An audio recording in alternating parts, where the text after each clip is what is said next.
వందనాలండి. ఎలా ఉన్నారు? బాగున్నారా? ఈ దినాన దేవుని యొక్క వాక్య ప్రకారం మనం చూసుకున్నట్లయితే దేవుడు మనతో మాట్లాడుతున్నాడు అనమాట అండి. మనం ఏదన్నా పని చేసేటప్పుడు కానీ, లేకపోతే ఇతరులకు సహాయం చేసేటప్పుడు కానీ మనుషుల వైపు చూసి సహాయం చేయకూడదు అనమాట అండి. ఎట్టి పరిస్థితులైనా సరే దేవుని వైపు చూసి మనము సహాయం చేసినట్లయితే దేవుడు మనల్ని ఎంతగానో దీవిస్తూ ఉంటాడు అనమాట అండి. మనం బాగున్నాం కదా, మనకెందుకులే, ఇతరులు ఎలాగుంటే మనకెందుకని చెప్పేసి మనం అనుకోకూడదు అనమాట అండి. దేవుడి ప్రేమ స్వరూపు కనుక మనం కూడా అందరం బాగుండాలి.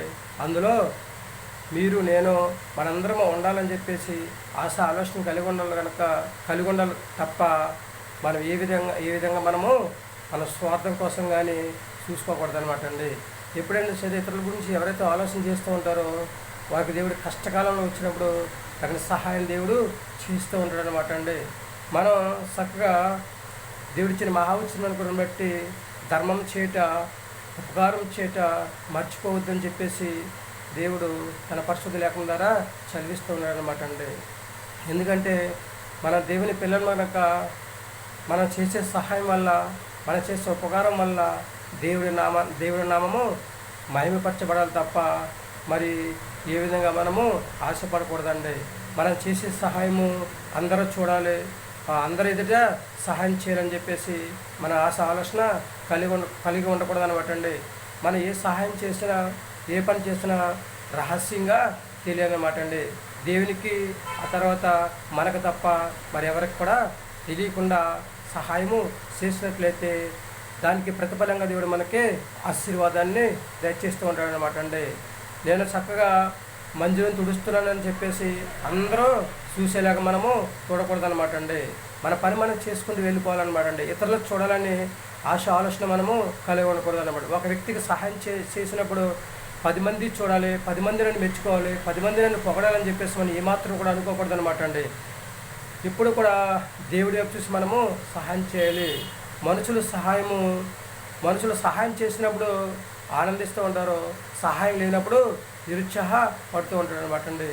దేవుడు అలా కాదండి. మనం సహాయం చేసినప్పుడు మన ఎదుటి వ్యక్తికి ఎంత సహాయం అయితే చేస్తామో రెట్టింపు ఆశీర్వాదం దేవుడు దయచేస్తూ ఉంటాడు కనుక మనందరము కూడా సహాయం చేసేటప్పుడు దేవుని వైపు చూసి సహాయం చేయాలన్నమాట అండి. మనం ఏ వ్యక్తికైనా సహాయం చేసేటప్పుడు ఆ వ్యక్తిని చూసి మనము సహాయం చేయకూడదు. ఆ వ్యక్తి జోలు మనకు అనవసరం. ఆ వ్యక్తి ఎలాంటి వాడైనా సరే మనకి అనవసరమైన మాట అండి.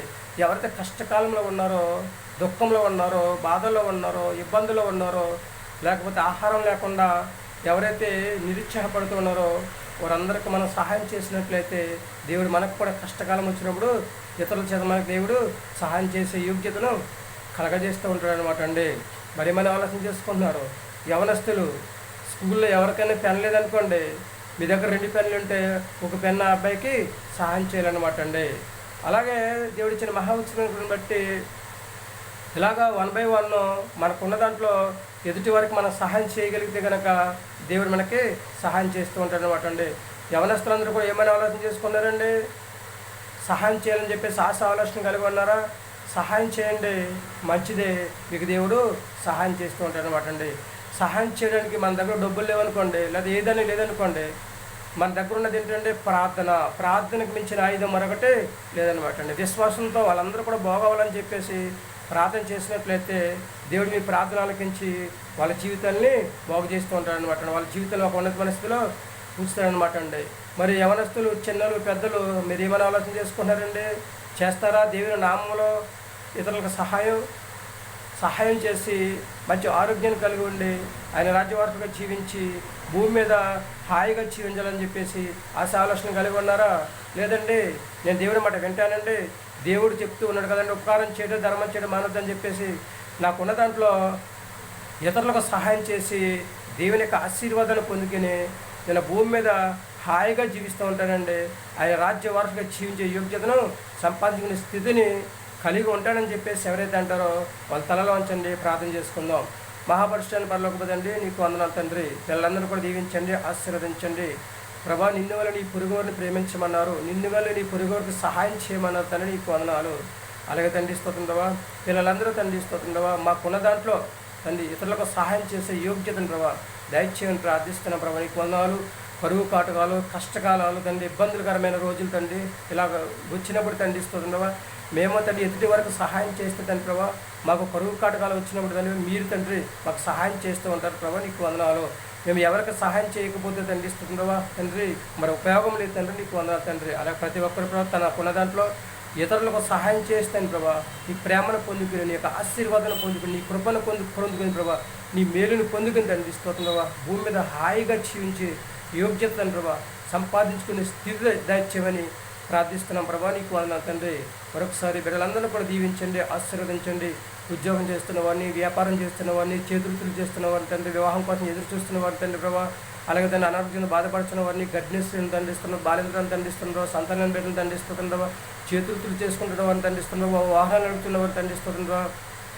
ప్రతి బిడ్డను కూడా దీవించి ఆశీర్వదించి ప్రతి బిడ్డకు మంచి ఆరోగ్యం దయచేసి భూమి మీద హాయిగా జీవించే యోగ్యతను దయచేసి ప్రతి ఒక్కరు ప్రభా తనకున్న దాంట్లో ఎదుటి వారికి ప్రభా సహాయం చేసే సహజ లక్ష్యాన్ని ప్రభా కలిగి ఉండే యోగ్యత ప్రతి ఒక్కరికైనా దయచేయమని మరొకసారి బిడ్డలందరూ కూడా దీవించి ఆశీర్వదించమని మా ప్రార్థన ఆలకిస్తాను. మా ప్రార్థన ప్రతిఫలం దయచేయండి. మా కొరకు తరగని యేసుక్రీస్తు క్రీస్తు నామములో వేడుకొంచున్నాం తండ్రి.